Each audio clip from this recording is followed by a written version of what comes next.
Magandang araw mga banateros, at eto na nga, pag-uusapan na natin ang mga issues sa lipunan.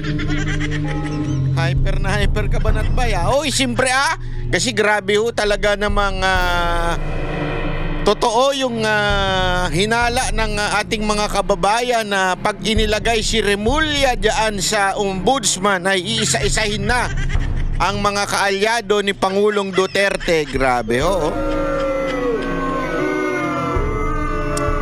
Alam mo, matindi talaga, para tuloy totoo yung sinabi ni Chis Escudero na pag binanggit mo yung pangalang hindi dapat banggitin ay ikaw ay tatamaan ng sumpa.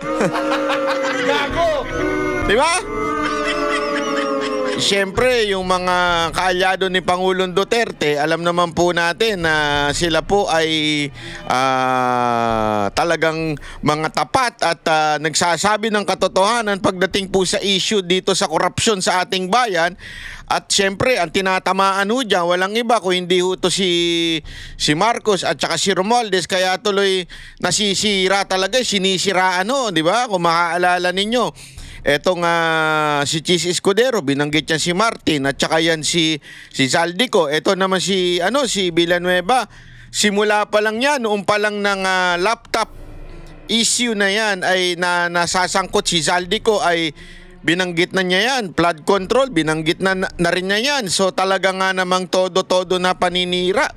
At syempre, magkakaroon po yan ng mga diversyon. At tulad na nga nung diversyon na yan ay kay Senator Bongo, di ba? Kitang-kita natin para talaga mawala na kay Martin Romualdez. Pambira, oo. Mantakin mo sa tindi ng issue na ito, tila nawala na kay Martin Romualdez. Gago! Na alam naman natin siya ang kasama doon sa makapangyarihang masasabi nating small committee na sinasabi ni Tiangco, na pinamumunuan din niya ho yan ni walang iba kung hindi yung bata niyang si Zaldico. Tapos diyan nagkakaroon ng hocus pocus, 'di ba? Alam naman natin 'yan. At yung budget talaga sabi nga ni Madam VP Sara Duterte, ang budget ay nasa ilalim lamang ng Romualdez Zaldico. So ibig sabihin po, talaga nga naman sila lang ang may kagagawa nitong the most ever corrupt budget in the history of in the Philippines. Diba? So in the history, tama, of the Philippines. Sama, correct. Kasi naman Banat Bay, English na English Oy, by the way, highway, binabati ko po pala yung mga nanonood sa atin sa umaga na nagkakape, paggising, kinukuha yung iPad, binubuksan ng telebisyon, yung kanilang smart TV, o di kaya kanilang mga cellphone. Oy! Kaya laging lobat yung cellphone nyo pero maganda yan, Ako ang inyong panggising sa umaga, si Banat Bay. Para, alam mo, maraming ang nagme-message sa atin. Sabi nila, alam mo yung nanay at tatay ko, sa umaga, kung dati, boses nila ang naririnig ko. Ngayon, boses mo na, animal ka, Banat Bay. Ayaw nyo pang aminin Gustong-gusto nyo yung boses ko Namimiss nyo sa umaga pag di nyo naririnig Tama, mali? Kunwari pa kayo nanay tatay ninyo Kayo rin naman nag-e-enjoy sa timbre ng aking bunganga. Ay nako, pambira ka, Banat Bay. Anong bunganga ba yan? Nako, delicates yan, delicates. Oy, binabati ko Ohayo gozaimasu. Tama ba? Ohayo gozaimasu. Morning ba yun? Konbanwa minasan. Hindi ko na maalala. Naku, matagal na akong hindi nakapunta sa Japan. Last month pa lang. Kailangan ko na atang bumalik ulit dyan sa Japan. Kasi alam mo, ayoko mawala yung Nihongo sa aking sistema. Kaya kailangan natin babalik-balik dyan. Tama ho ba? Oy, binabati ko yung ating kaibigan dyan sa Japan. Napakarami nating kaibigan dyan, lalo na dyan sa Kabukicho. Ay! Yung kaibigan ko dyan! Kamusta na po kayo? At binabati ko rin siyempre yung mga kaibigan ni Boss Dada dyan sa Kabukicho. Marami dyan. Yung mga taga-Africa dyan, kaibigan ni Boss Dada yan. Pag si Boss Dada, di na tinatabihan ng mga Kaprikano dyan eh. Okay. Oh, hello, my friend. Upay? Ay, sorry naman. Sorry. Kasi yung mga ano dyan yung mga Afrikano dyan ang lapit ng lapit eh. Oh, anyway, binabati ko po kayo lahat. Ohio. At syempre, binabati natin mga kababayan natin sa Middle East. Hello po sa inyo lahat. At syempre, walang iba dyan sa The Hague. Hello po sa mga dahig. Wala na po ba tayo issue dyan? O may issue pa rin kayo hanggang ngayon? Hindi na natapos ang putangin ng issue na yan O tigil-tigilan nyo ng issue dyan Kulang na lang pag-awayan ninyo yung halaman dyan Kaya yung damo. Di ba? Hindi kasi lahat na lang pinag-aawayan dyan Huwag yun na pinag-aawayan lahat. Pati pagkain, pinag-aawayan ninyo. Baka pati yung damo, pag-aawayan nyo dyan. Tigil nyo na yan Mas may malaki pang issue. Huwag na kayong nag-aaway-away dyan. Ang importante, pag pumunta kayo dyan, pinapakita nyo suporta kay Pangulong Duterte. Hindi suporta kung kani-kanino. Tapos mag-aaway-away kayo. Hindi kaya nung nagpunta ako dyan, ayoko nagtatagal Ayoko nakikisali sa chismisan hindi ako bibiro. Binilinan ko na kaagad yung kapatid natin sa SMNI dyan Sabi ko kay Anton, oy, power! Anton! Yung mga bata mo dyan, away ng away! Hindi, binilinan ko na siya kaagad. Sabi ko, ayoko ng away-away Basta dadaan lang ako to show support, to do my job. Then alis na kaagad. Ayoko na yung mga issue nyo dyan. Buti naman, tinatago niya na ako. Salamat, Anton. Thank you very much. You're the best. Anyway, eto na nga. Pag-usapan na natin itong mga issue. Hindi kasi alam mo kung bakit ako bumati. Kasi sabi nung iba dyan, banat ba, di ka na bumabati. Diretso ka na kaagad ng alam mo, gusto ko nga dito magkaroon ng portion. Di ko alam kung paano ko gagawin Araw-araw mamimigay tayo ng 500 Gcash. Siguro sa mga 5 na readers natin. Viewers, hindi readers. Viewers natin sa end of the ewan ko paano ko gagawin yun. May idea ba kayo? Kunwari, magtatanong ako ng 5 question. Ang unang magtatanong ako ng isang question. Ang unang makakahulang 5 ay may 500 na Gcash. Alam ba yung para makapag-share tayo ng konti nating mga blessing. Paano kaya gagawin yun? Kasi ayoko naman mag-away-away kayo kung sino yung naunang sumagot. Aalamin ko, maghahanap ako ng AI na makakapag-analyze kung sino yung unang nag-comment, di ba? Para malaman natin. Tapos mabigyan natin ng GCash na 500 pesos. So, di ba? Pang-kape rin yun, pang-Starbucks. Pang-Starbucks din yun, mukha ka na rin social nun. Pag nag-Starbucks ka, di ba? Tapos bigla ka magbebenta ng tilapia sa loob ng Starbucks. Maraming ganun sa Starbucks, nagbebenta ng tilapia. Punta kayo, lalo na sa mga may call center. Naku po, napakarami nun. Pagpasok mo sa Starbucks, hindi na parang coffee shop parang ng palengke. Nagbebenta ng mga tilapia. Ang ingay. Anyway, pag-usapan na natin itong kay Villanueva. Ay nako, ito alam mo itong si Remulla. Exciting din. Gusto ko magpasalamat sa kanya. Palakpakan natin siya. Bakit ba? Bumaligtad ka na? Hindi. Gusto ko lang pasalamat sa kanya. Kung wala sa kanya, walang topic Kasi siya yung pinakabida-bida. Hindi, eto, walang biro Yung mukha ni Remulla, yan ang pinakabida-bidang nakita nating public servant. Bro, sobrang bida-bida niyan. Nung nasa DOJ yan, sobrang bida-bida niyan. Halos nagkasakit na nga dahil sa sobrang bida-bida Di ba? Nag-leave ng ilang buwan yan. Alam mo, nung nag-leave siya na nahimik ang DOJ. Naging professional ang DOJ. Nung nagkasakit siya kasi tumahimik Pero nung pagbalik na naman niya, nag-ingay na naman siya, nababoy na naman ng DOJ. Hindi, alam mo kasi mga kababayan, ang dami dyan sa DOJ, mga matitinuho mga tao dyan, mga professional o mga piskal dyan, mga Mga professional ho yung mga, lalo-lalo na yung mga hindi appointee, yung bagang mga talagang naandyan na, yung career officer na mga naandyan. Uy, binabati ko pala yung mga piskal na naandyan ha, kasi tuwing nagpupunta po tayo dyan, may mga piskal tayo nakikilala at sinasabi nila, nanonood daw sila. Sabi ko, sana naman wala akong nasabing pangit sa inyo. Hindi, totoo naman. Mabubuti yung mga tao dyan. Ako marami kong kilala mga piskal na hindi ho in-appoint. Sila ho ay mga magagaling hong mga piskal na very sila objective sa mga desisyon. Kaya lang nahahaluan ng politika pagka pinasukan mo ng politiko na appointment. Tulad nito ni Remulla. Nababoy ang DOJ nung nandyan siya eh.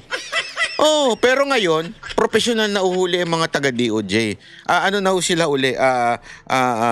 Hindi na ho sila kumikiling at sila ho'y nagtatrabaho na lang. Hindi ko alam eh. Isipin ninyo dati nung nandiyan si Remulla, maya't maya ang gulo ng DOJ. Ngayon, matitino na. Sana yung acting pa ba o sekretary na yung taga-DOJ ngayon? Parang acting pata eh. Wag po niyong gagayan si Remulla. Parang awan nyo na. Kasi ngayon, nabubulabog naman yung ombudsman, nagmumukha na naman silang palengke doon. Dahil sa ginagawa ni mantakin mo saka nakakita, ombudsman, araw-araw may press con. Hindi, di ba? Araw-araw na lang nasa harap siya ng media. Hindi ko maintindihan. Mas marami pa atang oras yung pagharap niya sa media kaysa sa pagtatrabaho niya. Alam na alam mong politiko di ba? Alam na alam mong in the future may pinangangalagaan para kumandidato. Alam mo, Brad, eto masasabi ko sa iyo, hindi na pala sekretary, ombudsman na Remulla, hindi lahat ng bagay nadadaan sa pagpapakyut, pag-iepal. Maaring, sige, sabihin na natin bilang politiko, mataas yung iyong awareness sa tao. That's half of the story, yung awareness mo bilang politiko.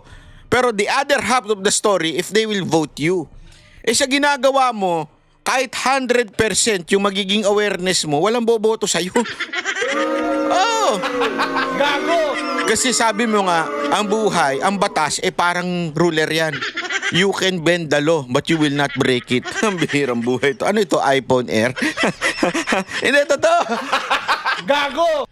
Sana ko sinabi mo, the law is like an iPhone Air. Promotion to, Apple, bigay naman. Kasi ang iPhone Air daw, isa sa pinakamatibay na Apple, iPhone. Kasi dahil sa titanium, ang daming nanonood ako, sinusubukan kasi, di ba, ang nipis nun yung iPhone Air? How I wish. Sana all meron. Di ba, nipis-nipis nun? Kahit daw baliin mo yon, hindi kasi katulad ng mga Pro Max na siyempre para ka naglagay ng brick sa loob ng bulsa mo. Ito daw ang nipis-nipis pero hindi mo daw mabiyak. Abay, para palang batas yan. Yung batas na you can bend but you cannot break. Gago! Sana ganun. Next time, Remulla, ganun. Anyway, ikaw nga, bilis mo magkaroon daw ng iPhone may picture Hindi ko lang alam kung totoo yun Ayoko na lang, hindi ko pinotion, baka mamaya hindi totoo Baka mamaya ini-AI Nakakatakot kasi ngayon, daming AI Ang daming AI na lumalabas ngayon kaya delegates. Baka mamaya magkaroon ako ng scandal dyan AI yan. AI yan. Pagka ako nagkaroon ng scandal, AI yan. Sigurado yan ito. Panoorin natin itong ngayon daw ay hinaharas daw di umano ni Remulla si Villanueva. Panoorin natin itong balitang ito. Tinawag ni Senador Joel Villanueva na harassment. Naka! Ang plano sana ng ombudsman na ipadismiss siya sa serbisyo dahil sa isang naunang kaso kaugnay ng pork barrel scam. Naka! Sa huli, natuklasang isinuntabi na pala ang naunang desisyon ng dating ombudsman kaugnay niyan. At Ayun! Epal mo kasi, Remulla. Tok si Salima Refran. Inanunsyo kanina ni Ombudsman Jesus Crispin Remulla na susulat siya sa Senado para hingin ang pagpapatupad ng kautusan noong 2016 ni Ombudsman Conchita Carpio Morales na dismissal from public service laban kay Senador Joel Villanueva. Kaugnay ito ng kasong administratibo ni Villanueva sa kanyang pagkakaugnay sa pork barrel scam noong siya'y Sibak Party List Representative pa, matapos mapunta sa umano'y peking NGO ni Janet Lim Napoles ang 10 milyong pisong pida staff o Priority Development Assistance Fund noon ni Villanueva. Ang dismissal order na ito, hindi pinatupad ng Senado dahil tanging Senado at mga kapwa-senador lamang daw ang makakapag-alis sa kapwa-senador sa pwesto sa pamamagitan ng investigasyon at ng ethics complaint. Pero matapos itong sabihin ni Remulla, si Villanueva may inilabas na imahe ng isang desisyon ng ombudsman kung saan nakalagay na wala raw probable cause at dismissed na raw ang kaso. May petsa itong July 31, 2019, panahong ombudsman na si Samuel Martires. Naglabas din siya ng clearance mula sa ombudsman na nagsasabing wala siyang nakabimbing kasong kriminal o administratibo sa Office of the Ombudsman. May inilabas din si Villanueva na certification mula sa Sandigan Bayan na hindi siya akusado o defendant sa anumang kaso roon. Pareho yung inisyu nitong September 10, 2025. Sa mensahe ni Villanueva sa reporters, tinawag niyang harassment ang gusto ni Remulla. Si Remulla, ikinagulat na may ganito na palang desisyon si Martires na anyay isinikreto umano. I was confronted with a decision signed by former Ombudsman Martires dated July 2019. Lumabas lang siya nung sinabi kong may gagawin ang Ombudsman tungkol dyan. It's a surprise secret decision. Well, nobody was raising that issue before. Joel Villanueva kept quiet through all the years. Ombudsman Martires never spoke about it. Di ba? Parang secret decision siya. Alam mo, ito ang problema dito kay Remulla, no? Feeling tambaluslos din eh. Feeling Romualdez din. Yung feeling niya, siya na ang presidente. Hindi, alam mo kung bakit. Yung sinasabi niya, secret lang daw yung decision. Ay, naku po. Gusto kitang tuktukan, Remulla. Napakayabang mo. Ano kailangan ipaalam sa'yo? Kailangan talaga iabisuhan ka sa opisina mo? Sino ka ba? Di ba? Hindi kasi alam mo, hindi pa pwedeng maging secret yan. Any decision of the court, including the ombudsman, meron niyang pinapublicize, pwede mong kunin. As a matter of fact, ilang beses sinabi ni Villanueva sa Senate, ako mismo narinig ko, binabalita ko nga dito na na-dismiss na yung kanyang kaso. Ilang beses, ewan ko sa'yo, hindi ka nakikinig. Sang kubeta ka ba nag-ano? At hindi mo napapakinggan yun, tapos sasabihin ngayon, tinago sa'yo. Sino ka para pagpaalaman? Feeling ka rin presidente, no? Feeling ka hari. Hindi porket hindi mo alam, sinikreto sa'yo. Ano to? Hindi, yun kasi yung sinasabi niya. Sinikreto daw. Alam mo, may mga ganyang bagay na hindi mo na ine-epal sa tao. Di ba? Hindi mo na pinapublicize sa tao. May mga discarding ganyan. Halimbawa ko, ang dami ko ng kasong na-dismiss. Sabi ko nga sa inyo, ang dami kong kaso, di ba? Narinig nyo ba yung kasong, kaso ko kay pangalan nito, yung bida-bidang tumakbong mayor? Yung networker. Nakalimutan ko na yung pangalan nun. Ayun, ano ba yun? Rian Ramos? Ay, hindi, yung jowa ni Rian Ramos. Si Versosa, yun. Halimbawa yun, di ba, na-dismiss. Alam ko, na-dismiss na yun alam ko, hindi ko. Basta sabi ng abogado ko, relax ka na lang dyan, tapos na yan. Okay na yan. Alam ko, na-dismiss na yun. Hindi ko naman pinalandakan pa dito yun. Ang tagal na nun, ha. May isa pa akong na-dismiss. Yung kay Trillanes. Hindi ko rin pinalandakan dito. Isa pa, yung kay Torre. Na hindi ko na pinagyayabang. Alam mo, minsan kasi may mga times na just stay humble na hindi mo na kailangan although there are some lawyers that they have to do it because of their profession. They're lawyers. They have to do it. Okay? Ako, bilang yung client na dinimanda, tahimik na lang ako. Kasi siyempre para alam mo yun, para hindi na mayabang ang dating, hindi na magkaroon pa na kung ano-ano, tahimik na lang po tayo. So, ganun din yung kay Villanueva. As a matter of fact, hindi nga siya totally na nahimik. Every time na ina-accuse siya, lagi niya sinasabi sa Senate, pagka merong mga plenary doon, merong mga ano doon, pagdinig, na nauungkat yan, lagi niya sinasabi, I have the decision that it was dismissed, blah, blah, blah. And as a matter of fact, I did my research, tinignan ko din kung dismiss na nga ba. At nakita ko, dismiss na ibalita. Hindi ko alam sa tao na ito kung bakit hindi niya alam. Tapos ang sasabihin niya, sinikreto daw sa kanya ng ombudsman. Sino ka Ha? Sino kang Sino kang na para sabihin pa sa'yo ng ombudsman, "Oy, Remulla, gusto ko lang paalam sa'yo na na-dismiss na yung kay Villanueva." Anong concern mo dun? I mean, nasa DOJ ka. You're a separate entity, separate department. Bakit magsasabi sa'yo ombudsman na, Secretary Remulla, dismiss na yung kay Villanueva, ha? Alam ba nila na sisiksik mo sarili mo dyan? Alam ba nila na ipagpipilita mo sarili mo dyan sa ombudsman? Tapos sasabihin mo ngayon, sinikreto. Ewan ko din sa'yo, no? Yabang mo rin. Naiinit ulo ko, eh. Alam mo, pag nakikita ko yung pagmumukha nito ni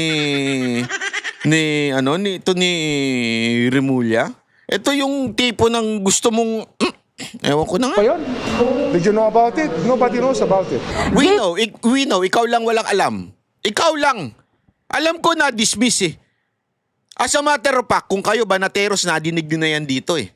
Kung kayo Banateros narinig, ewan ko sa'yo, hindi mo narinig. Manood ka kasi kay Banat Bay. Wag ako kanina nanonood ka din sa mga vlogger mong tanga. Yung mga vlogger ninyo natatanga-tanga, walang alam kung hindi sumipsip sa inyo. Yes man. Hindi kasi alam mo, pinanood ko talaga. Minsan sinubukan kong panoorin yung mga vlogger nila. Putang ina, sumakit ulo ko sa katangahan eh. Oo, lalo na yung mga kadiri doon. Ang daming kadiri dyan eh. Yung itsura nila hindi mo maintindihan kung saan pinulot eh. Lalo na yung logic nila, basura. Di ba? Pag titignan mo talaga, parang kanto boy na ewan, parang nawala yung pagka tinitignan ko yung mga tanso vlogger, yung mga loyalistang vlogger, para talagang mga, ewan ko kung sinto-sinto, o galing sa sa Inodoro. Yung bang galing ba sa kanto na dating nag-a-addict sa kanto, tapos tinawag, "Uy, Elika, bumili ka ng dyan, ng cellphone, ito pera, mag-vlog ka." Ganun. Parang ganun yung mga addict. Oh, yung mga tambay, hindi ko maintindihan. Ni Remulla, hindi harassment ang kanyang ginawa. It's not harassment. It's something that everybody thinks to be still valid, that can turn out to be not valid anymore due to a secret decision. Dapat kasi hindi naman na-publish yan, hindi yan nilabas. Nobody knew about it. Kahit na sa Senate mismo, hindi nila alam yan. Sa panayam ng Super Radio DZBB, kinumpirma ni Martires na may ganito siyang desisyon. Anyay 2018, pag-upo niya bilang ombudsman nang maghain si Villanueva ng motion for reconsideration laban sa desisyon ni dating ombudsman Morales. Ang argumento raw ni Villanueva, forged o pineke umano ang kanyang mga pirma sa mga dokumento at nagpadala rin ng NBI findings kaugnay nito. Inilagay lang daw si Villanueva sa request ng Buhay Party List, kayong hindi naman siya miyembro ng party list na ito. There is no evidence on record na yung pera na tanggap ng Buhay Party List ay napunta kay Senator Joel Villanueva. I dismissed both cases, criminal and administrative cases. So doon sa kaso, doon sa administratibo na sinasabing dismissed from the service, nireverse ko yon at dinispis ko yung administrative case. Itinanggi rin niyang isinikreto ang desisyon. Abay, hindi ko alam kung anong sikreto sa amin kasi kung titingnan, mayroon kaming tinatawag na CCMS, yung Case Management System. Pag yung kaso ay nare-release, napapasok yan sa system eh. So nandun sa system na na-dismiss ko yun. Ayun na nga kasi, Ombudsman na Samuel Martires, dapat nagpaalam ka daw. Gago! Dapat nagpaalam ka daw kay Remulla. Sinabi mo, ay i-dismiss ko na ha. Pagpapaalam lang ako sa'yo. Gago! Kasi ang Pilipinas, parang ang presidente sa atin, ang mga Remulla at ang mga Romualdez. Totoo lang, parang yun. Sila nagdi-decide. Kaya nga nalintikan pati si Torre, di ba? Kasi Remulla lang ang nagdi-decide. At saka mga Romualdez. Wala akong sekretong ginagawa sa aking trabaho. Lahat nakabuyang-yang. Sabi ni Remulla, inaaral nila ang desisyon na ito ni Martires. Pero dahil dito, hindi na siya susulat sa Senado. Nagbago na yung premises natin. I think that it's something that raising more questions than answers. Diba? Lalo na dito, sir, sa opisina. Lalo na sa opisina ito. Para sa GMA Puro ka kasi kayabangan. Yan ang katotohanan. Ang yabang mo kasi. Nauuna yung pag-iepal mo. Nauuna yung pagpuputak ng bunganga mo bago mo magtingin-tingin ng research. Ano ba naman yun? Eto ha. This is, sorry to say, Remulla, this is house. Ang ina, pwede ko ba sabihin yung salitang stupid? Ayoko sana, wag na natin sabihin. Ayoko na sabihin, hindi ko na sasabihin yun. Pero sana, bago ka nagsalita, bago mo pinutak yung bunganga mo, nag-research ka. Ngayon bawi-bawi ka. Di ba? Hindi ka mo, sana, ewan ko kung etong hindi ko alam kung sinadya niya yan para mag-ingay lang yung pangalan at masiraan lang si Villanueva. Hindi ko lang alam kung yan ang dahilan niya para masiraan lang si Villanueva. Hindi ko talaga alam. Or talagang stupido ka dahil nagsasalita ka nang hindi mo man lang chine-check yung record. Kaya nga, nauna yung salita mo, tapos bigla kang babawi ngayon at sasabihin mo, Hindi, binawi niya yan eh. O baka naman napanood mo ito. Eto, papakinggan ninyo audio ito ng interview ni Carpio. Hindi ko nalalabas yung video kasi nagka-copyright po itong audio lang. Pakinggan ninyo yung paliwanag ni Carpio. Na si Carpio, alam naman natin, hindi po ito DDS, hindi po ito Duterte supporter at alam nyo namang solid na pinklawan ito. Pakinggan nyo yung sinabi niya Papatupad ng dismissal order laban kay Senador Joel Villanueva. At ito, sa pagkakataong ito ay makakausap natin sa linya ng telepono, walang iba kundi ang former Senior Associate Justice ng Korte Suprema, walang iba kundi si Justice Antonio Carpio. Good morning Justice, si Danny Buenafe sa Programang Kabayan. Good morning, Danny. Good morning sa mga taga-kinig natin. Okay, maraming salamat sa oras na pinagkaloob nyo kasi very fresh pa itong balita at alam ko dadalhin mismo yata ito ni Ombudsman Boying Remulla kay SP Tito Soto at ipapatupad itong 2016 pa actually na dismissal order na sinagawa ng dating Ombudsman, di ba? Alam nyo naman siguro rin yun, yung kay Conchita Carpio Morales. Pero ano ho ba sa palagay ninyo, ito ba ay pwedeng ipatupad kasi may pinapakita ho kayong mga clearance mula sa Ombudsman itong si Senator Joel Villanueva nung September 10 lang 2025 na ipinapakita ho namin ngayon sa screen. Ano ang palagay nyo, Justice? Well, under the Ombudsman Act, yung charter ng Ombudsman, Office of the Ombudsman, nakalagay doon, the Ombudsman has disciplinary authority over all elective and appointive government officials, except tatlong exception those who are subject to impeachment. So wala siyang disciplinary authority over officials subject to impeachment, like the President or Vice President. Ayan, malinaw po yan mga kababayan ako nga actually ngayon lang ako medyo naliwanagan dyan sa part na yan kasi paulit-ulit na sinasabi ni Amy Marcos na ipakukulong daw ni Remulla itong si VP Sara Duterte, which is an impeachable officer. Sabi sa memorandum ng Ombudsman, hindi pwedeng isuspend or tawag dito, ihatulan ang any impeachable officer o impeachable official. Sorry, not officer, official. So ibig sabihin, hindi pwedeng galawin ni Remulla si VP Sara Duterte. Ewan ko ito ang sinabi ni Carpio. Ewan ko kung kasi meron daw memorandum Ewan ko unless mali yung memorandum na kinukot nito. Pero sa tingin ko may punto siya dito Sunod. Members of the judiciary. Number 1 exception yun. Number 2 exception, members of the judiciary. Okay. Wala siyang disciplinary authority. It's the Supreme Court and Bank that has disciplinary authority, no? Okay. And third, yung members of Congress, Senate and the House. Okay. Wala siyang disciplinary authority. Gets nyo? So sablay na naman. Sablay na naman si Remulla. Walang authority si Remulla isuspindi ang any of the legislative branch. Kasi sinabi etong binabasa niya is sa galing mismo ito sa ombudsman. Okay. Pero under the Constitution, the Ombudsman can recommend the removal or dismissal or suspension or censure of members of the judiciary or members of the Congress. Recommendation. Only to recommend. Hindi ibig sabihin, susundin. Okay. Recommendatory power siya. That's why ang ginawa ni former Ombudsman Conchita Carpio Morales, ni-recommend niya after finding that there was that Senator Yung sa PIDAF, yung PIDAF, no?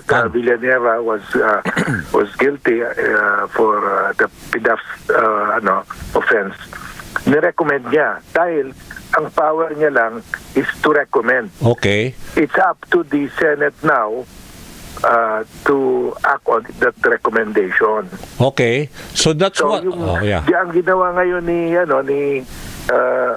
ang gagawin ni Ombudsman Remulla, ngayon. Remulla Yes. is to reiterate that recommendation. Okay. Pero at that time, Justice, nung ni-recommend niya at that time, di ba, ni Justice Conchita Carpio Morales, pero at that time, ang Senate President was Coco Pimentel. Hindi in-enforce ni Senate President at that Kaya nga kasi nga recommendation lang. Hindi necessaryong ipatupad. Recommendation niya. Anak ng tutsa naman, time, Coco Pimentel. So, ibig sabihin, pwede ko bang i-overturn naman just in case Recommend nga. It's not, ewan ko yung nagtatanong medyo mahina When you say recommend, it doesn't mean you're forced or required to follow. Recommend nga So, hindi mo i-overturn. Biglang sabihin, you have the option not to follow. Hindi overturn. Mali naman yung termino mo. O sino ka man nagtatanong ka? buhay naman ng bagong ombudsman at bago na Senate President? Pwede ba yon? Well, wala namang nakalagay na prescriptive period, no? Okay. It can be, I think it can be revived, no? Okay. Dahil hindi naman pwede na uupuan na lang, no? Okay. So, nasa present Senate yan to decide anong gagawin nila. So, can they decide on that on a parang plenary? Dapat via vote? Yes. Majority, hindi pwedeng Senate President lang mag-decide, ganon? Yeah, it's not the Senate President only who will decide. The Senate as a body will have to decide. Kung Senate President lang mag-decide, aakyat Senator Joel. Senator Joel to the Supreme Court. Okay. And I think kung hindi naman mag-act si Senate President Soto, the Ombudsman should go up to the Supreme Court to also to reiterate yung kanyang panawagan. Kung ano bang dismissal order. Kasi sabi ng Constitution, he can recommend. The Ombudsman can recommend the dismissal. So para may clarity kung anong mangyari, no? Okay. Whether it's just the whether the Senate as a whole should vote on that recommendation or not, no? Okay. Pero ibig sabihin, so recommendation lang ginawa ni Conchita Carpio Morales, di Justice noon, tapos hindi in-enforce naman ng Senate President noon si Coco Pimentel. Pag nakuha ho ng majority, let's say nagkaroon ng botohan sa Senate and let's say hindi manalo or manalo ang kunwari ayaw nila na mapaalis si Joel Villanueva, ibig sabihin Joel Villanueva will be retained as senator. Yung position niya as senator. Well, that is the consequence. Okay. Pag hindi mag-act ang Senate, no? Okay. But I suppose the Ombudsman will also go up to the Supreme Court to find out what is the meaning of that recommendation, no? Mm-hmm. Okay. Whether the recommendation should be decided by the Senate President alone or by the entire Senate. So, mabuti that this should be clarified by the Supreme Court. No? Okay. So whatever ang maging resulta, kung hindi man aksyonan ito ng Senado or it fails the required number, pwedeng idiretso rin ng Ombudsman to the Supreme Court. Kung gusto niya igiit itong maalis si Senador Joel. Ganon, pwede. Supreme Court na para ang ma-clarify final arbiter on this case. Matagal na itong Kaya nga hangin, Oo. So, para malaman kung anong pwede bang gawin ng Senate President, upuan na lang. Dapat ba i-submit niya for voting? At the very least, dapat i-submit niya for voting. No? Yeah. Okay, para lang Pwede katulad ginawa ni sino noon, si was Coco Pimentel ba noon? Yeah, siya yung Senate President nung 2016 nung lumabas yung order. Yeah. Dapat may ruling whether he alone can decide not to implement it or it should be decided by a vote of the majority. Parang ganon. Yes. Okay. Dapat ma-clarify yun. Okay. Kaya nga we're also trying to get the side of Senator si Senator Coco Pimentel kasi siya yung Senate President. Ang posisyon ko, the Senate President upon receiving that recommendation, dahil constitutional yan Yeah, tama. Nakalagay sa Constitution na pwede mag-recommend yung yung ombudsman, dapat he should put it to a vote para it can be settled. Okay. So yun yung dapat maging move ni SP Tito Soto if ever he receives that from the Ombudsman. Anyway, just for the record lang, para lang doon sa mga nakikinig ngayon at niraran na ho namin kasi yung clearance. Ang nakalagay ho doon sa clearance niya from the Office of the Ombudsman Justice, this certifies that our records show that as of September 9, 2025, Emmanuel Joel Jose Villanueva, Senator of the Philippines, tapos sabi niya, has no pending criminal and administrative cases with the Office of the Ombudsman. Tama yan. Kasi So wala meron naman siyang clearance, pinapakita. Yun ang parang sinasabi niya ngayon. Sabi niya, no pending. Wala nang pending dahil na-decide na yun ng Ombudsman Kaya nga. Ayun. Ngayon, si Remulla, bawi. Ay, nakuryente ka sa sarili mong kaepalan. Epal kasi. Jollibee ka ba? Bida-bida ka? Epal ka masyado Ang epal mo, ayan, nagmukha ka tuloy. Hindi kasi mga kababayan, kaya naman siya tinatawanan, you're a clown. Kasi mantakin mo magsalita ka na ganito, tapos biglang, ay, meron palang desisyon. Ano ba? Gago! What kind of ombudsman are you? May desisyon na hindi mo alam, tas daldal ka ng daldal? Ay nako, ito, tingnan nyo, binawi niya tuloy. Binawi ni Ombudsman Boying Remulla ang plano niyang ipasibak sa pwesto si Senator Joel Villanueva. Kaugnay ito sa dating kaso ng senador sa pork barrel scam. Live mula sa TV5 Media Center, nangunguna sa balita si News 5 Justice Correspondent Camille Samonte.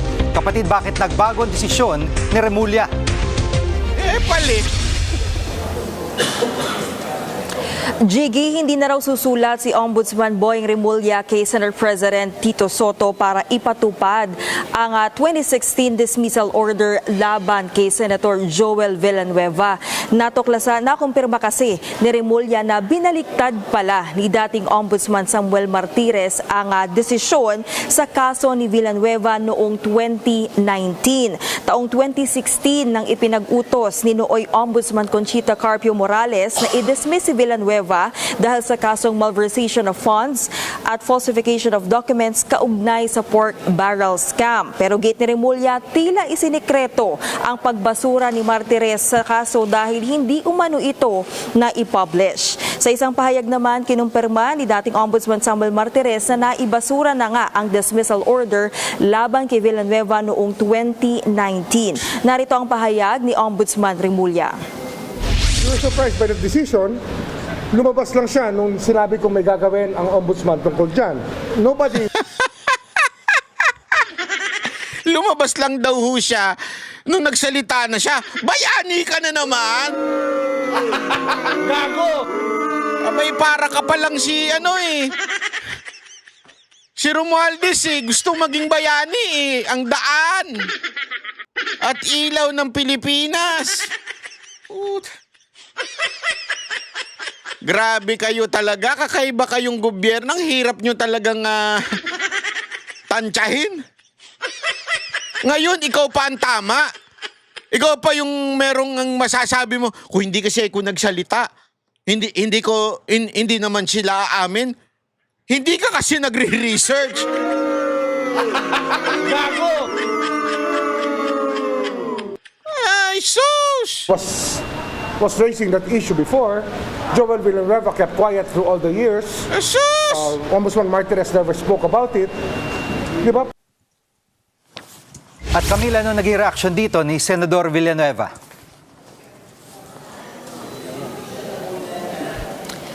Jiggy, nanindigan si Senator Villanueva na ibinasura na nga ng Ombudsman ang dati niyang kaso na yan. Naglabas pa ng mga resibo si Villanueva, kabilang dyan ang dokumentong nagpapatunay na sa desisyon ng Ombudsman noong July 31, 2019 nakalagay na dismiss ang kanyang kasong malversation of funds and falsification of documents dahil sa kakulangan ng ebidensya. Naka-highlight din na pineke ang kanyang pirma kaugnay ng paratang na maano. Alam mo, Villanueva, kung ako sa'yo, magpahiring ka dyan. Ipatawag mo itong ano na to. At pagalitan mo dun sa kaepalan niyang hindi man lang nag-research. Oo, pagalitan mo kasi mali yan eh. Buti ka, senador ka. Paano kung medyo mababang opisyal ng gobyerno na hindi makalaban? Ibig sabihin, hindi makadepensa dahil walang makinarya. At least ikaw, pakikinggan ka dahil senador ka eh. Pakikinggan ka ng media. Paano naman yung ibang mga gusto lang pagtripan ng administrasyon nato? Kawawa eh, di ba? Inuuna kasi yung pag-iepal bago mag-research eh. Kawawa naman yung mga opisyal ng gobyerno na nagaganyan, di ba? Kawawa eh. Ako, nakakabuwis ito. Buti na lang talaga, hindi ako opisyal ng gobyerno. Kung opisyal ako ng gobyerno, talagang mabibuwisit sa ganito eh.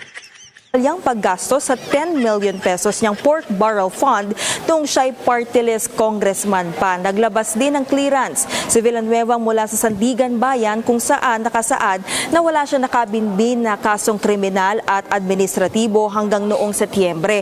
At kakasend lamang ito ng opisina ni Villanueva, pinakita rin niya na nagpadala mismo ng sulat ang ombudsman sa Senado noong 2019 para iparating sa kanila dito nga sa pagbaligtad ng desisyon sa kanyang kaso.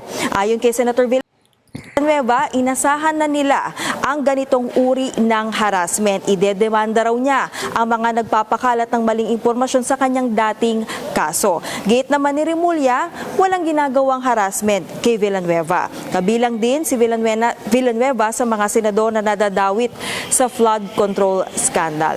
Yan muna ang latest. Balik sa iyo, Jiggy. Yan ang ulat ni Camille Samonte live mula sa TV. Alam mo ko, payo ko lang sa'yo, Remulla. Ang imbestigahan mo yung bakit nasunog yung DPWH. May official bang kasangkot doon? Kasi sabi nila, nababalitaan ko, isang makapangyarihang official daw ang may dahilan nun. Di ko alam kung totoo yun. Pero, yun daw ang sabi eh. Ewan ko.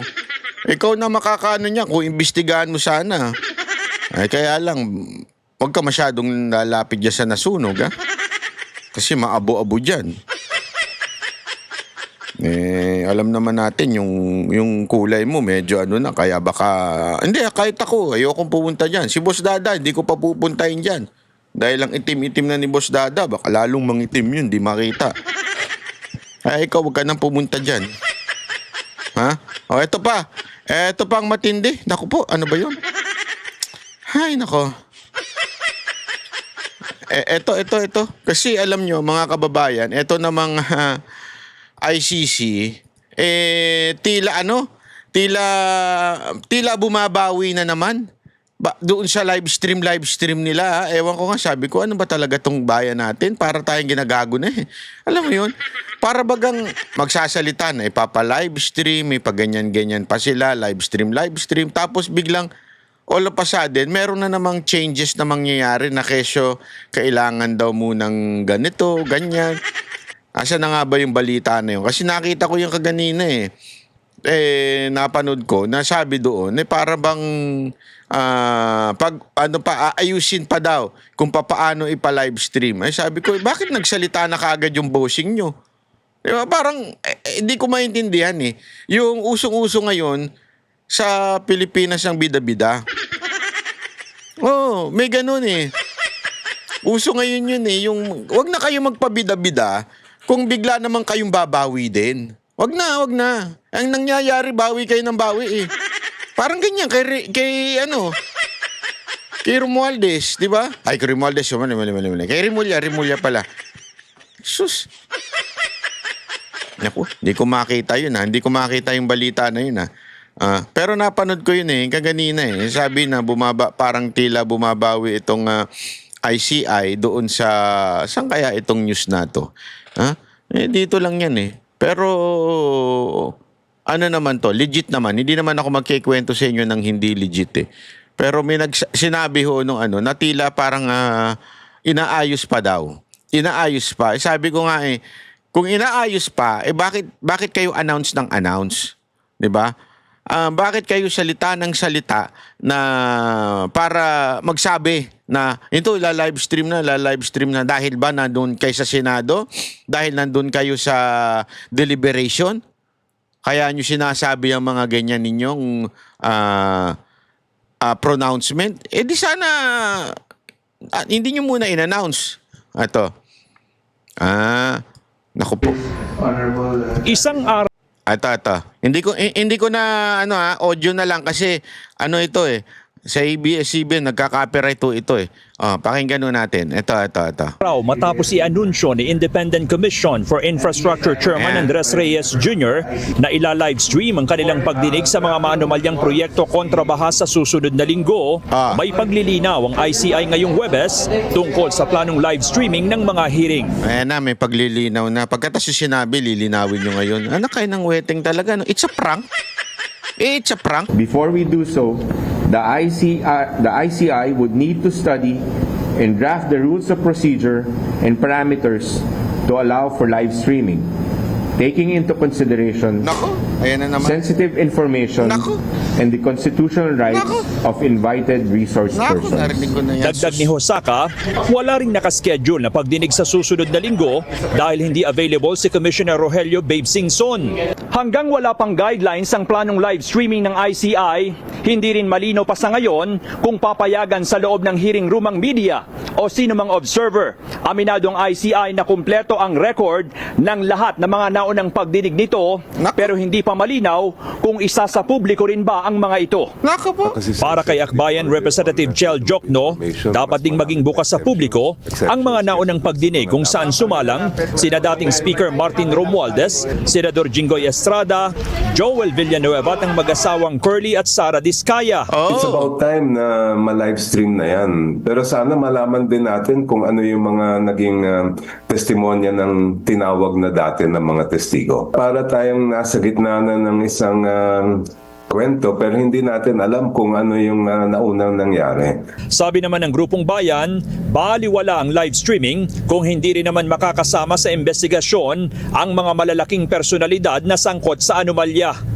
Samantala, nilinaw din ng ICI ang pahayag ni Chairman Andres Reyes sa Senado tungkol sa umano'y 1% voucher ng DPWH Testing Office. Sabi ni Hosaka, base lamang ito sa report na isinumite sa kanila ni dating DPWH Assistant District Engineer Bryce Hernandez na maituturing pa rin namang alegasyon at kailangan pang beripikahin ng komisyon. Nagsumite naman ng mga dokumento sa ICI ang kalihim ng Sangguniang Bayan ng Paumbong Bulacan na nagdidetalye ng mga hinihinalang ghost flood control projects batay na rin sa sumbong sa Pangulo website. May mga wala po talagang project or flood control project na nandun po. I think it's around 10, 11. Ang meron po kaming report, base po sa aming ginawang report po ay 2022 to 2025 po yung ni-request namin report po and documents po from the District Engineer of Bulacan po. First. How much? Nasa 700 million po. Umaasaan niya ang mga tagapaumbong na sa tulong ng ICI, mabibigyang linaw ang issue ng mga hindi Alam mo ito kasi yung problema ngayon sa Pilipinas eh. Alam mo they're trying to portray sa tao, 'di ba? yung para bagang ang concern lang nila yung optics na kunwari inaayos ang issue ng korupsyon. But in reality, wala. Yung sinasabing transparent, hindi naman transparent. Keso ngayon, may palusot na naman. 'Di ba? Ang hinihingi ng taong bayan ay yung mga nakaraan. Si Romualdez, yung kanyang hearing ba ang tawag mo doon o yung pagpunta niya sa ICI. Yan yung mga hinihiling ng tao tapos na lahat. Ano nang gagawin? Nga, wala nang schedule. Ano pa? Tayo na tinatarantado kayo Kayo lang naman natatarantado kasi kami mga hindi naman nininiwala. Pero kayong mga nagpapaniwala na meron pa rin mangyayari dyan, abay, bahala kayo sa buhay nyo. Pero kami wala na. Ay basta hanggang hindi nila maging independent, ibig sabihin, ewan ko, nakakabuisit sa totoo lang. Kasi bakit? Dapat papel na ng ombudsman yan Ano ibig sabihin? Kasi ngayon, kinreate lang yan ng Pangulo. So paano kung involve yung Pangulo? Hindi nyo naman kayang isuspendehin. Wala naman kayo kapangyarihan ganun. Sana may ganung kapangyarihan. Sana may ganung kakayanan. At pangalawa, hindi kayo dapat pwedeng tanggalin ng Pangulo. Dapat kayo ay fixed term para hindi kayo natatakot doon sa Pangulong nagposisyon sa inyo. Ganun sana ang konsepto sa ombudsman. Ang problema, pinulitika yung sa ombudsman Kita nyo ngayon, may nakita kayong target ng kaalyado ng Pangulo? Hindi. Lahat ng tinatarget nila ngayon, kaya sunog-sunog sila dahil kasi ang focus nila, banata ng kalaban ng Pangulo, banata ng kalaban ni Romualdez. So, mali-mali na yung desisyon nila. Katulad nito ni Remulla. Kasi nga, mali-mali ang iniisip niya. Parang gusto niyang banatan itong mga nagpangalan kay Panginoon nilang si Romualdez. So, mali-mali ang diskarte. Kasi nga, pinupolitika. Na sana, ombudsman ang gagawa ng ganyang klaseng papel, yung ginagawa ng ICI. Hindi Kaya katawa-tawa kayo Tingnan nyo Ito, ipapakita ko si isyo. Isang matinding halimbawa na pagkalaban, entertainin ng ICI. Ano mo yun? Para bagang bayani sa ICI. Para bagang bayani sa Malacanang. Pero pag ang pumunta at nagsumbong na sa ICI at ang sinusumbong ay ang kaalyado ng Pangulo o di kaya yung kanyang asawa, ang turing na sa kanya kagad kalaban. Akala ko ba independent yung putang inang ICI na yan? Akala ko ba independent yan? Pero pag may lumapit na ang nagsusumbong na tungkol sa asawa ng presidente, ngayon pa lang dinidiscredit nyo na kaagad. Tanginang independent yan. Kagaguhan. Di ba? Tila pagdududa ang naging tugon ng Malacanang sa letter of sentiment na humihiling na investigasyon laban kay First Lady Liza Araneta Marcos. Ang naturang liham ay inihain ng isang pribadong mamamayan sa Independent Commission for Infrastructure o ICI. Inhalintulad pa ng palasyo sa isang nuisance candidate ang nagsumite ng liham at iginiit na ito ay pawang hearsay evidence lamang kaya hindi ito bibigyang pansin ng First Lady. Si Rezelyn Catarong magbabalita. Minaliit ng Malacanang ang liham na inihain ng isang pribadong mamamayan sa Independent Commission for Infrastructure na humihiling na imbestigahan ang umano'y koneksyon ni First Lady Liza Araneta Marcos kay dating Special Envoy to China Maynard Ngu na una nang nasangkot sa issue ng flood control scam. Sa palace briefing, kinuwestiyon ni Presidential Communications Office Undersecretary Claire Castro ang kredibilidad at motibo ng liham na inihalintulad pa niya sa isang nuisance candidate. Tingnan mo na. Kung di tayo nagkakamali, ito'y nangangalang John Santander.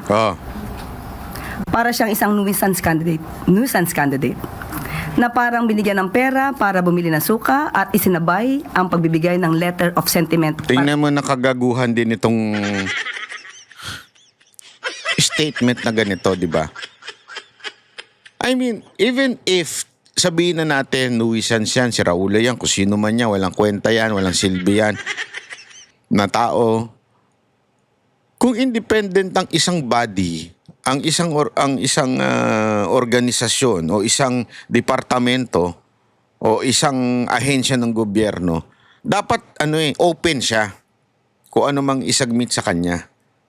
Hindi nyo kagad tini-turn down. Wala pang isang araw, 2 araw, wala pa isang linggo bago nyo inimbestigahan, tinurn down nyo na.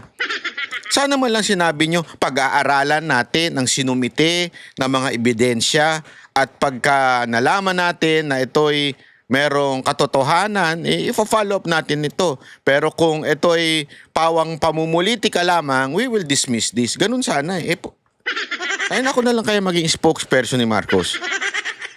Siguro 1 million kada araw. Pwede, payag na ako. Baba na 30 million lang kada. Mahirap. Dapat 1 billion. Laki na laki ng budget ng Pilipinas eh. Hindi, di ba? Kaysa yung ganitong klaseng pronouncement. O, diyan, pinapatunayan ninyo na hindi talaga kayo open. Hindi kayo independent. Sinusuplak nyo na kaagad eh. Paano na ngayon yung mga gustong magsalita? Basta para bagang ang dating nito. Pagkakaalyado ni Marcos, wag na kayo magsalita. Kasi susuplakin lang din kayo. Kung kaalyado ng mga Duterte o malapit sa mga Duterte o inaway si Martin Romualdez, magsalita na kayo. Bayani kayo. That's for sure. Kayo na. Sigurado yan. Pakikinggan namin kayo. Dalhin sa ICI. Tinawag ni Castro ang hakbang na ito bilang hindi naaayon sa mandato ng ICI. Ikaw ang hindi naaayon. Yung ugali mo hindi naaayon sa Malacanang. Hindi naaayon yan. Niya ay nilikha upang mag-imbestiga lamang ng mga maanomalyang flood control at iba pang infrastructure-related issues. Kung inyo makakahalubilo muli ang isang John Santander, maaari po ba niyong itanong sa kanya kung alam ba niya ang mandato ng ICI? Alam naman natin ang mandato ng ICI ay mag-imbestiga ng mga maanomalyang flood control projects at mga infrastructure. Sa pagsusuri umano ng Malacanang sa nilalaman ng liham at mga kalakip nito, iginiit ni Castro na wala rong malinaw na aligasyon patungkol sa... Eto sabi niya infrastructure. Meron issue dyan tungkol sa infrastructure eh. Yan sa sinumiti na yan eh. Alam mo yun, ang kalokohan talaga eh. Tapos kesyo ngayon daw sinasabi na pinag-aralan na. Ilang araw pa lang, 2 araw. Ang bilis nyo Ang bilis nyo pagkakakampi ninyo, ang bilis ninyong pag-aralan Anomalyang flood control projects na nag-uugnay sa unang ginang. Mismo, ang mga attachments ay walang nag-uugnay at walang naipakitang anumang ebidensya na magsasabing merong anomalyang flood control projects na pinasok ang unang ginang. Bukod sa kawalan ng koneksyon sa mandato ng ICI, kinwestiyon din ni Castro ang kredibilidad ng liham na basean niya sa hearsay o sabi-sabi lamang. Alam po ba niya kung sino ang source ng kanyang mga sinasabi? Pangatlong tanong, siya po ba'y may personal knowledge sa kanyang mga sinasabi? Dahil kung walang personal knowledge, ito ay magsisilbing hearsay evidence.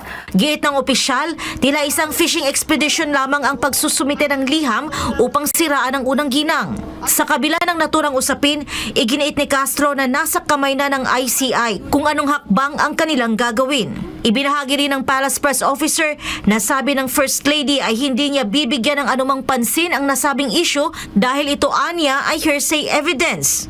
Nang tanungin kung paano niya ilalarawan ang ugnayan ng First Lady kay Maynard Ngu, nilinaw ni Castro na walang direktang pahayag ukol dito mula sa unang ginang. Samantala, kinumpirma ng Malacanang na hindi na nagsisilbi si Maynard Ngu bilang Special Envoy to China for Trade, Investments and Tourism. Simula Agosto 2025, ani Castro, hindi na hawak ni Ngu ang posisyon bilang Special Envoy dahil natapos na ang kanyang termino o na-expire na ang kanyang appointment. Wala namang nabanggit ang palasyo kung sino ang papalit sa pwesto. Para sa Diyos at sa Pilipinas kong mahal, ito si Cresceline Cata. Grabe, no? Yan po yung sinasabi natin na talagang itong ICI isang kalokohan. Yan ang katotohanan dyan. Kalokohan. Dahil di naman kayo bukas na talagang imbestigahan ng lahat ng tao. Bukas lang kayo imbestigahan lahat ng kalaban ni Marcos at ni Romualdez. Gago! Yan ang totoo. Buti pa itong SMNI. Bakit mo naman nabanggit SMNI? Yung SMNI Foundation, kahit nakakulong na si Pastor Kibuloy, at kahit kinuha na, yung pinris na yung account niya, lahat ng account nila dun, pinris na. Abay, namimigay pa rin ng bigas. Sako-sakong bigas. Hindi lang isang sako, sako-sako. Kasi dalawa yan eh. Oh, sako-sako. Tingnan nyo naman, oh. Ang lupit talaga ng SMNI Foundation, oh. Kaya I'm really happy and I really appreciate ang pagsama ng SMNI sa Banateros at nire-representa ni Boss Dada. Boss Dada, ikaw na lang bahala. Medyo marupok na yung tuhod ko eh. Alam mo naman, ikaw nag-gym ka, yabang-yabang mo sa kaka-gym. Kaya ikaw na bahala dyan. Gym ka ng gym eh. O di yung yabang mo, pagpo-post mo sa social media, pakinabangan natin. No, sama mo si Jay dyan. Isa pang mayabang niyang animal na yan.